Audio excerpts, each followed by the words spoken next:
Welcome to this quick tip tutorial. Today I will show you how to add and remove columns to your screens and how to change the column order. So let's head over to Florisoft and I will show you how to do it. In this example I will take the order list grid. This is the order list grid and here we have the column headers.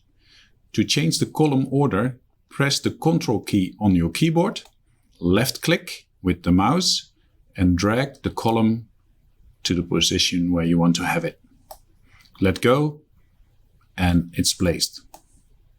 And so you can reorder the columns. If you want to have columns added or removed from the grid, right click on the column header and deselect the Aan tick box, which means active, and they will be removed from the list when you press on OK. Now they're gone.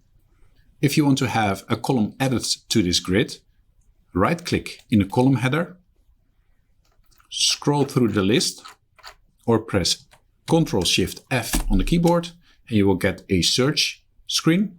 In a quick search, type in the column you want to have. Double click will bring you back to the grid settings and the column you searched for will be the selected one. When you tick the Aan button, means active, it will be added to the grid. In the volgorde, which means order column, you can enter a number on which position you want to place this column.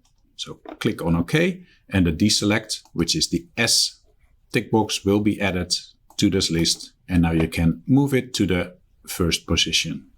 Another way to change the column order, right click and here you have the order column. If you want to move some columns around 3rd, 5th, 6th and so on. Click on OK and the column order will be changed accordingly. This is how to change the column order. Add and remove some columns. I hope this was useful. For now, goodbye and I see you in the next video.